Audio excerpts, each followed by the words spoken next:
Sure. All right. Hey, if you're watching, give me the likes, love, subscribe, share, all that good stuff. It really helps us along. So we appreciate it if you're going to go ahead and hit that subscribe button below and give me the thumbs up. All right, ready? Yeah, good evening, everyone. This is Robert with the world's renowned Mr. Texas Real Estate, and this is the Texas Real Estate Mastermind Hour. So I'm going along today. We're going to have Jason tomorrow night. I'm knocking a couple of these things out here. I will be away all next week, so it'll be mostly Jason, and then Jason's leaving too. So we gotta put a few in the can, as they say.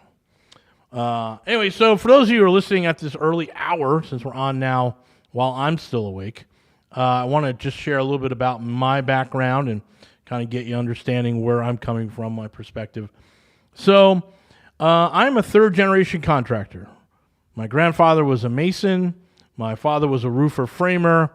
And I swore that I was never going to get into construction, and yet here I landed. And when I started doing some really big consulting projects. So I was a guy who figured out energy efficiency for large buildings. What are we talking about?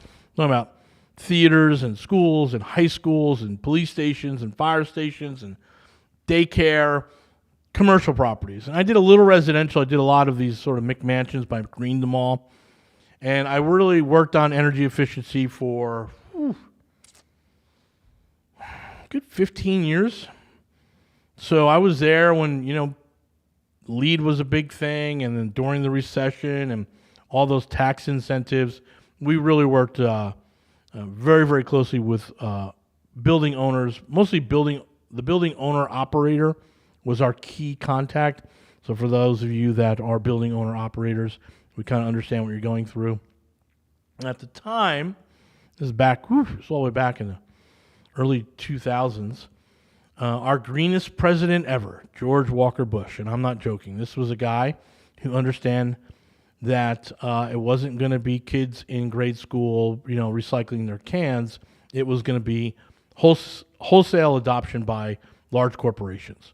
And to get them motivated to do greening of the building, there was a massive amount of tax incentives, essentially accelerated depreciation. And so that was a massive boon in 2004 through like 2010. However, in 2004, we're hitting a tough marketplace for money and capital. And then all the way up through 2010, we're still having problems with capital and Wall Street. So it was, a really missed opportunity for a lot of businesses. But my big claim to fame, a couple of them, was one, I did work on one of the buildings in the World Trade Center complex that went back up. I'm very proud to be a part of that project, even though I had so very much little to do with it. And my last project I worked on, I took a movie theater in Southern California, and roughly they were paying about $20,000 a month in electric and $3,000 a month in water and sewer, and I was able to knock that all the way down to $6,000 total. So we saved them $17,000 a month, showed them the incentives, both cash and tax, and had about a 3.5% year payback on that project. So if you're a building owner and operator, you'll spend that money, right? Especially since at the time they needed a new roof. So we figured out a way to get the roof, to make it a high energy efficient roof, and then put solar on the roof and redo the HVAC, redo all the lighting, and redo some of the urinals and the way that they're handling water. So for us, it was a absolute big boon for him, who got, I think we came in around $2 million on that project, and it was able to pay itself back in 3.5 years with incentives and savings. So that's kind of my background. And then all that sort of blew up around 2009, and I had to figure out what to do. And so I got into real estate flips, and I started working for a company in California, and they're also in Vegas. And we started doing Fannie Mae and Freddie Mac make-readies. So markets crash, lots of foreclosures, and they've got to put these houses back on the market, and they call us, And, people who are in foreclosure have gone through all that kind of crisis in their life, and the places are trashed. So we got to go in and fix them up and get them back on the market. And I was able to work with them for, a couple hundred properties I did with them. So for us, that was our entry into real estate. And then from there, it became very easy to start thinking about flipping since we knew the construction side of it. Now, I don't recommend flips, even though I have a few going on, and I'll explain that in a little bit. But I do think you all need to understand the construction end of all this, which is what we'll spend a good portion of tonight doing and talking about, is the need for good construction management. Right, that's really what we're talking about. So anyway, I started doing some of my own flips out there and figuring some things out. Fannie Mae and Freddie Mac, that well drives up. I get a call from a guy named Zach. Zach says, Robert, I met you at some real estate event. Are you still doing construction? I'm like, yep. He's like, all right, can you come to my office on Friday? I got some work we need to kind of go over. I'm like, okay. So I go to his office. I'm like, oh, what happened? And so they make this announcement. Hey, we just bought thousands of houses for a hedge fund out of, I think it was Arizona. And we're responsible for the rehabbing and the leasing of these properties or the selling of the properties. So this hedge fund was selling the high-end stuff and making some money back and then renting the low-end stuff and waiting for the market to recover, just like everyone does, except they were able to buy billions of dollars, and you and I are only able to buy a couple million. So went to work for those guys. I became very good at that. I was probably one of their top 3 contractors.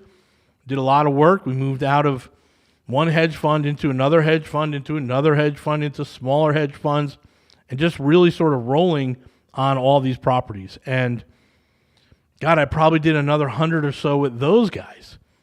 And so before you know it, I've got, 300 flips under my belt. I'm understanding the rehab market, understand how to do the construction. So I'm going to take this skill and I'm going to go out and I'm going to flip some homes. And so in 2008, Superstorm Sandy hits the East Coast. I fly back east, and I start dealing with flooded houses. Did pretty good out there. I think we did about, a handful, a couple dozen. And I went out there with 2 partners. And while I knew the construction side, I didn't understand the money side. And I had a good mentor, a guy named out there is Glenn. He was a hard money lender. He's still a hard money lender. He's a really, really good guy. And I took the money because I needed to do the work, right? Still 2013, 2012, still rough times, not fully back in the marketplace. And this is the path I'm taking. So we go on doing all that. That's a lot of fun. Working on both coasts, living in California, flying to New Jersey, setting up my crews. I'm originally from Jersey, so I've got people on the ground. It's working. We're doing a couple flips. They're not quite working out. So I would say of the first 3 flips, sold 2, 1 I had to keep. I turned that into an Airbnb, which turned me on to figuring out how to do Airbnb, and that was 8 years ago, 7, 8 years ago. And so when we come back from the break, I'm going to keep telling you about my little journey here. Hopefully you're finding this somewhat interesting. This is Robert with the world-renowned Mr. Texas.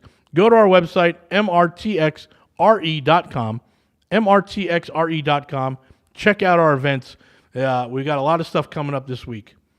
So we have the big 3-day event coming up, and we do that every month. That's MRTXREI, MRTXREI.com. We'll see you here. Thanks. No worries. At some point, we got to get that show clock up. Ready? Hey, everyone. Welcome back. It's Robert here, flying solo tonight with Texas Real Estate Mastermind Hour. So I forget where I was. Okay, so I'm in Jersey. We're doing some flips, got some investors. Haven't figured out the money side. And it turns out I think we do like 12, 15 flips, and 3 we got to keep because we didn't buy them right. So I'm learning out the financing side, and I'm also learning the acquisition side. The biggest hit back there was we bought a house for $350,000. We had $100,000 rehab. That went over. We went up to 125 on it. So I'm all in for 475. I have the hard money appraisal at 650. So I'm like, hey, even at 475, I'm good. Going to sell it for 650. I'm going to make, I'm going to pay 60,000, but I'll still have 100,000 in profit, right? Everyone gets paid back. It's a holiday. Great.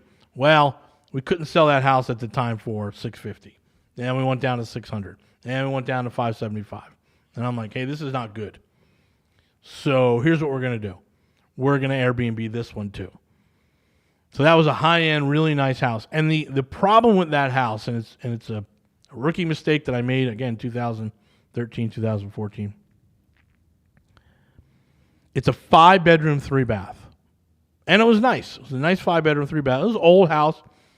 Really nice town in New Jersey called Westfield. Really beautiful property. And it was on a 2-lane road, meaning there are 2 yellow lines that divide the road, which means it's a busy road. And if you think about it, who's going to buy a 5-bedroom house? It's going to be a family. And do family want busy streets? No. We've all seen Pet Sematary. We're worried about our kids running out on the road, getting hit and becoming zombies and coming back and eating their mothers. So we don't want that. We certainly don't want that happening in Westfield. No zombie zone. And so I Airbnb'd it. And we did okay. We had some good months. I mean, my nut with all the utilities and the management fee was $6,000, and there were times where we had $10,000 to $12,000 months. So we did really well back in the day. We figured all that stuff out. Came out of New Jersey in 2017, late 2017. I met a guy who was doing flips down here. We met at a mastermind in San Diego. I came out to visit him. Started inspecting the market, looking at it, thought, hey, man, that looks like an easier market than where I'm at. The grass is always greener. And by 2018, I had deployed crews and dollars and investors here to start doing some flips. And it was working out, and Harvey came, and Harvey screwed up a lot of things, as you might imagine. So for me, it wasn't that I had one house that flooded. I hate to tell them the story. It's so depressing. So I'm like, oh, man, this is bad. But everyone keeps talking about Rockport and Houston, and I'm like, well, clearly I'm not going to have a problem in Dickinson. And then someone says, someone texted me, he's like, turn on CNN.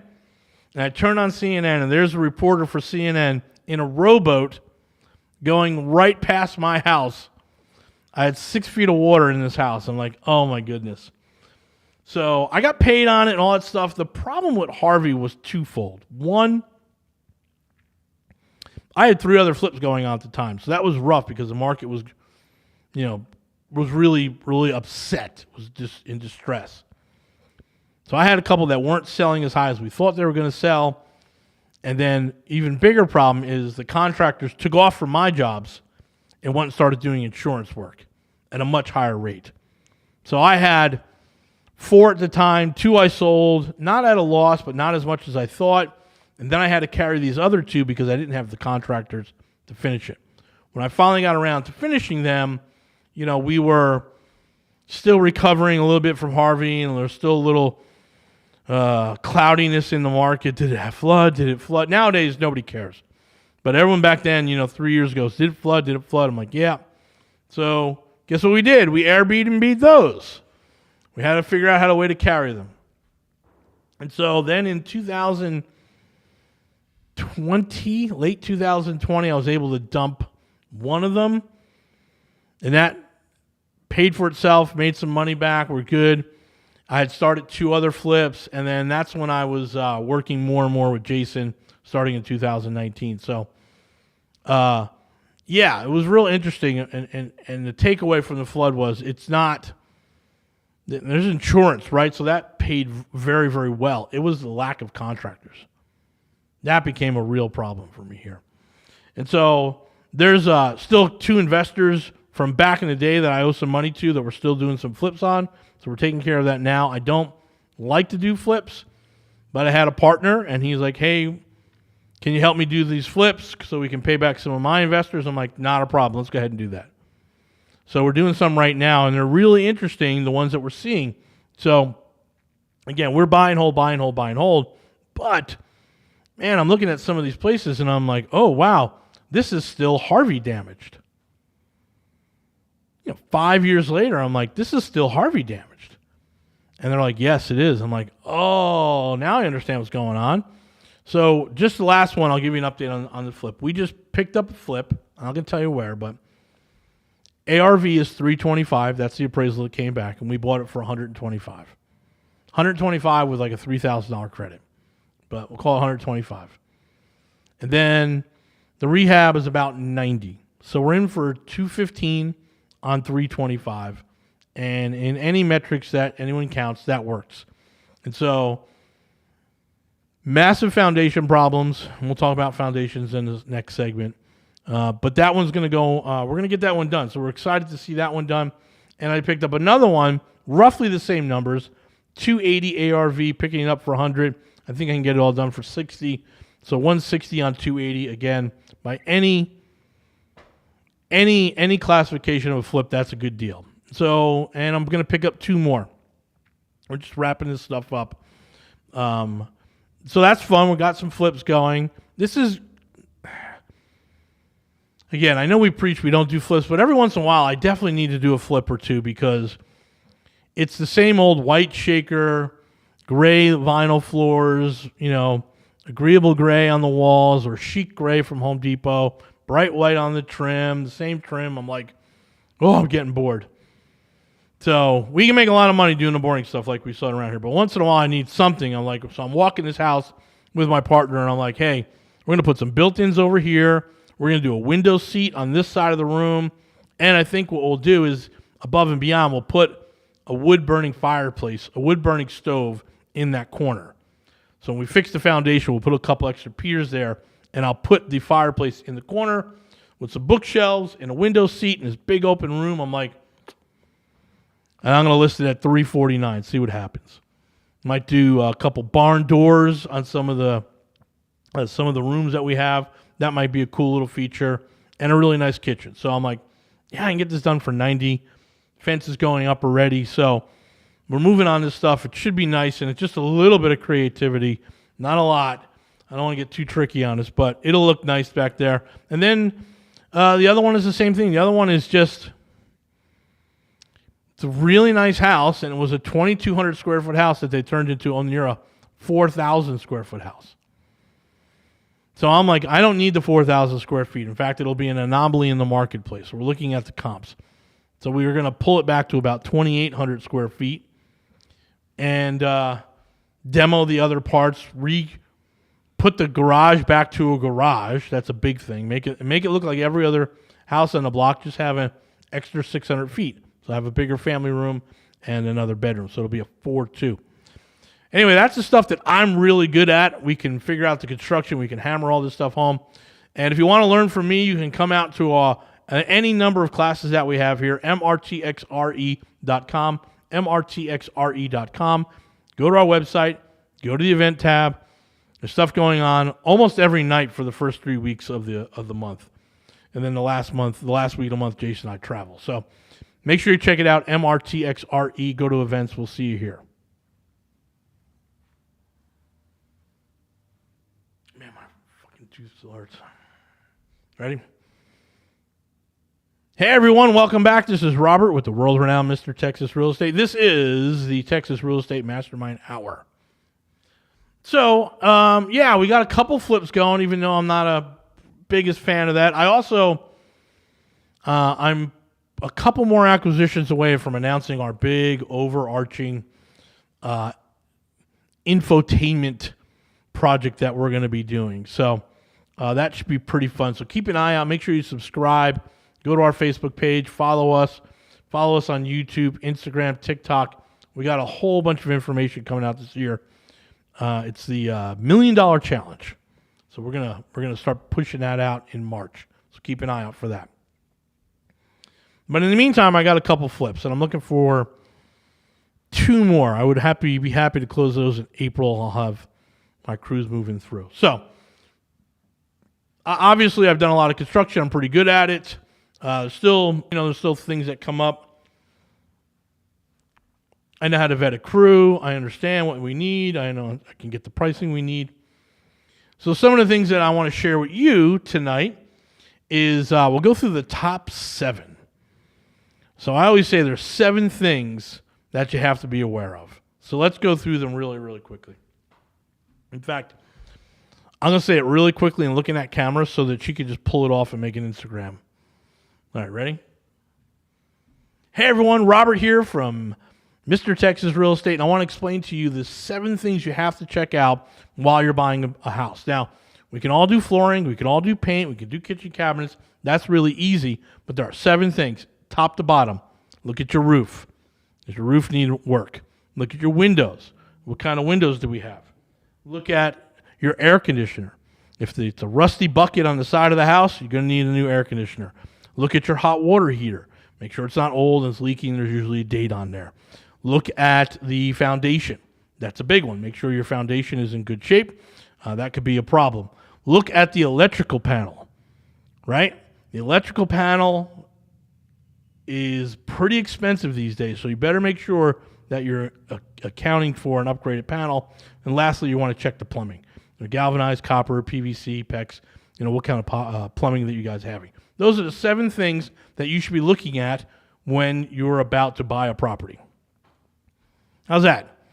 Killing 2 birds with 1 stone. I'm still on the radio and I'm recording on Instagram. That's pretty good, huh? All right, but let's go through them so you guys on the radio get a little more detail. The roofs, yeah, they need to be done, right? So here's a couple things you need to be aware of here in Houston. In some of these older neighborhoods, the stuff that was built in the 20s and the 30s, there's still straight up asbestos roof tile. Now, here's the crazy thing. When they were used back in the 20s and 30s and 40s, they were designed to last forever. And guess what? They last forever. Most of the houses that still have asbestos roof tile, they don't have roof leaks. But the roofing is 80 years old. Now, the problem is when you tear that off, you're going to have a problem with the EPA. You're going to have to get it remediated. And it can become a big problem. Now, how do you identify it? I'll tell you real quickly. When you look at the roof tile, it doesn't look like normal shingles. It looks like diamonds. It looks like a pattern of diamonds up on the roof. That's asbestos most of the time. That's a big one. Windows, we don't mess with windows too much here. If you're doing Section 8, you might have to upgrade the windows because they're going to want you to have an egress window in every bedroom. And some of these houses that were built pre-baby boom, so prior to 1950, they're going to have smaller windows in them. And if you're trying to get that house in Section 8, they're going to make you upgrade the window. They're going to notice that it's not an egress window. So you have to look at that. What else we say? Air conditioning. Yeah, so the HVAC system, understand that straight up, that if it's a rusty bucket on the outside of the house, it probably needs to be redone, right? If it looks ancient in the furnace closet, it probably needs to be brought up to speed. And so let's just stop there with those 3 things.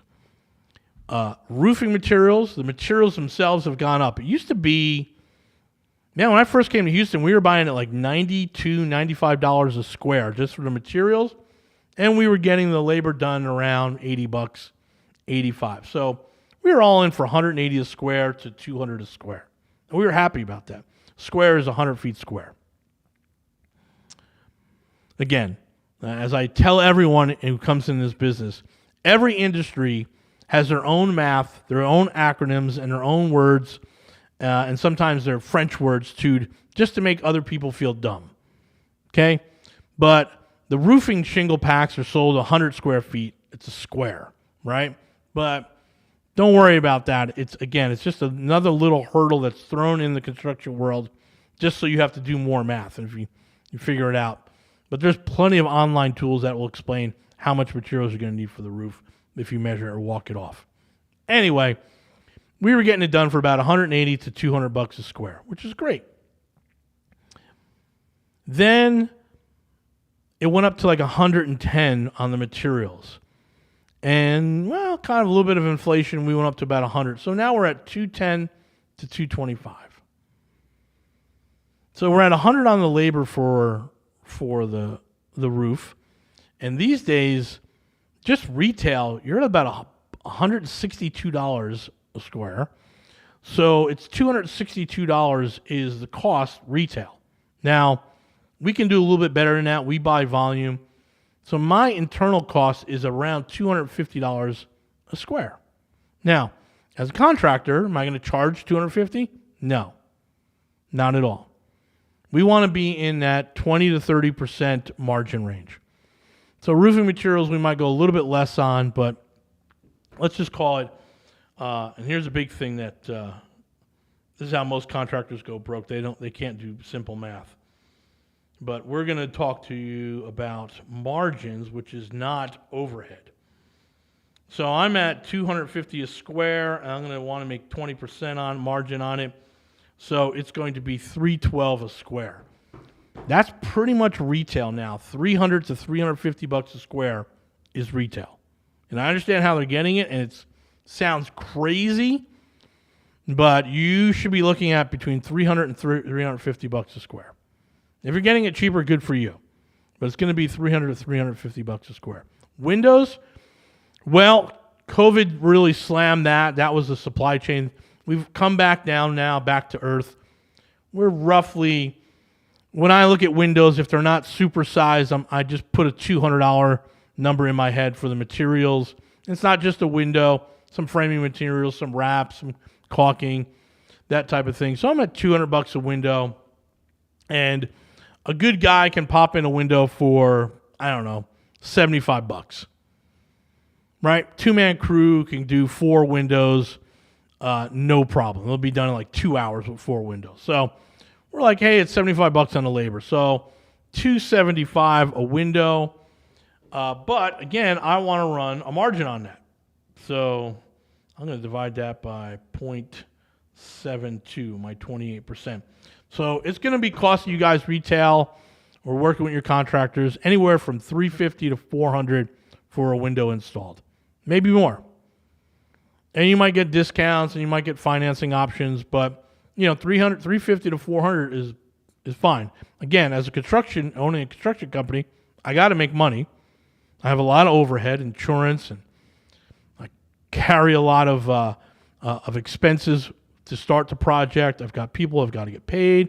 We got vehicles, all that good stuff. So there's that. And the last thing I'll talk to you about, and do it real quick here, is the materials for air conditioning have also gone up. They've gone up about 50%. And that's because there's a new energy efficiency rating that is here in Texas. And so your roof has gone up, your windows are kind of normal, and your AC is up. And we'll come back from the break. We'll talk about the rest, the 4 of them. But if you want to learn more about this stuff, make sure you check out our website, mrtxre.com, mrtxre.com.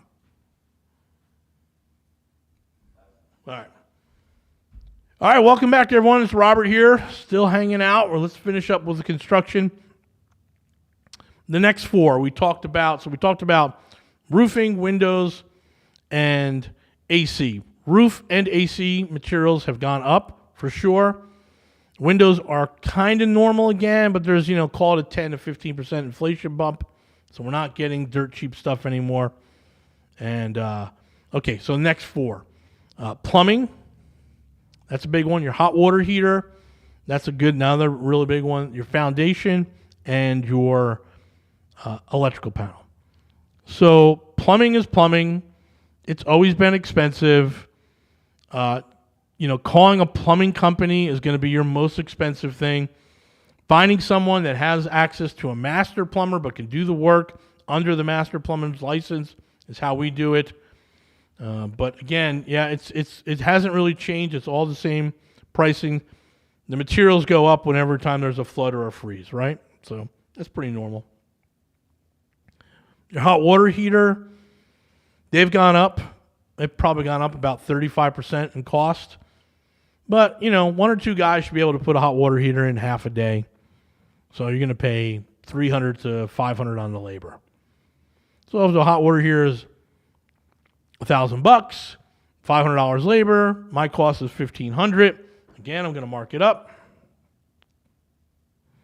And take that and divide that by 7.2, making 20%. It's going to be $2,000 for a hot water heater. $2,000.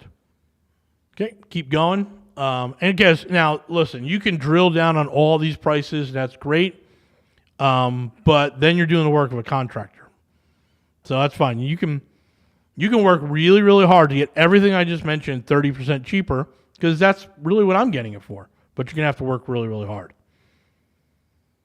And the difference between having me between the workers and not having me between the workers is warranties, is insurance. Right? So we'll talk about that a little bit some other time. But hiring a contractor versus hiring a handyman, it becomes very difficult. We have a big class coming up in April that's going to cover all this and more. It's a 2-day class. All right. So the last two could be very, very expensive. The foundation, the shifting sands of Houston soil. Right? So foundations move here like a lot. And someone's going to get in the ground and fix it, and it's not cheap. But the guys who do it know how to do it, and they're pretty darn good. They usually get you within an inch tolerance, meaning it's back to about an inch off or less. But that's really expensive. Like foundation work can be very, very expensive because you just don't understand how many piers are going to be needed and how much, why the sag is there. Is it because it's shifted, it's sinking, or do we have cracked joist? And that becomes very, very expensive. So foundations can be extremely expensive.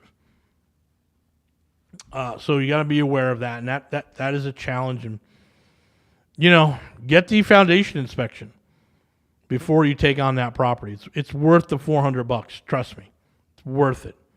And what was the last thing? So we do HVAC. Oh. Plumbing. I'm forgetting already. Oh, okay. So that's the 7. Let me go through it to remember. So we're going to do top down, roof. Oh, your electrical panel. Sorry. Maybe you can cut that buffoonery out. Daryl's going to edit and make me look really smart. Okay, so your electrical panel. So here's the thing that will happen in your electrical panel. It's called arc default breakers. All right. So I have a friend here in town, a couple of them, that are ex-firemen or firemen, right? And they've explained to me over a couple of cocktails that it's very, very rare that the cause of a fire these days is natural. That a lot of fires are stupidity or arson, right? And that's because the code has just kept improving, and a lot of it around electrical.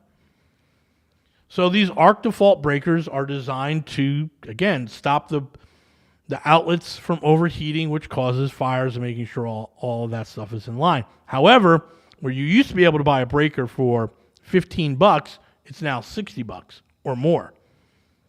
And finding the right breakers becomes a challenge now. So once upon a time, I could pay an electrician $600 and about $800 in materials to get my panel upgraded.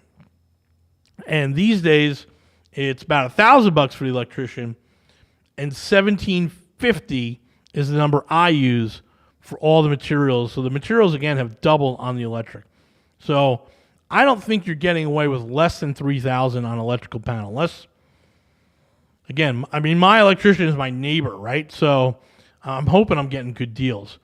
But that panel has become more expensive. And so all the 7 things I've talked about, 5 of them have become much, much more expensive. The roof, more expensive. HVAC, more expensive.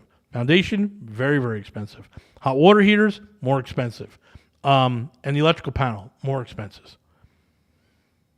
So those are the things we have to get really, really good numbers on. You have to become good at this. And you cannot use anyone's calculator, like the guru out of Florida or Arizona wants you to use it. You can't do that. You can't use his calculator. The numbers are off. We have a calculator, and we are constantly on a monthly basis adjusting it so that we can become more accurate and better at doing our jobs. So remember, those big 7, there's a reason they're a big 7. They're going to be expensive. The rest of the house, you can get that stuff done. That's pretty. You can get a lot of stuff done with the handyman. He can do the floor. He can do the trim. He can do cabinets if they're built already. He could do the light fixtures. So all that stuff you can. That's where you're going to be able to really drill down. But on the Big 7, you have to be expecting that you're going to be paying pretty close to retail because there's just not a lot of discounts or ways to save on those 7. There's not a lot. So all right, that's the stuff that I do every day here. I run 7 to 9 crews. I'm trying to get it to 12. We have our own construction company that does our own work. We can do it for the mastermind if they want. If not, we don't care.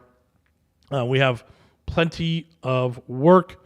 We're going to be announcing some bigger projects that we're taking on. We have an LOI going out tomorrow. Very exciting project.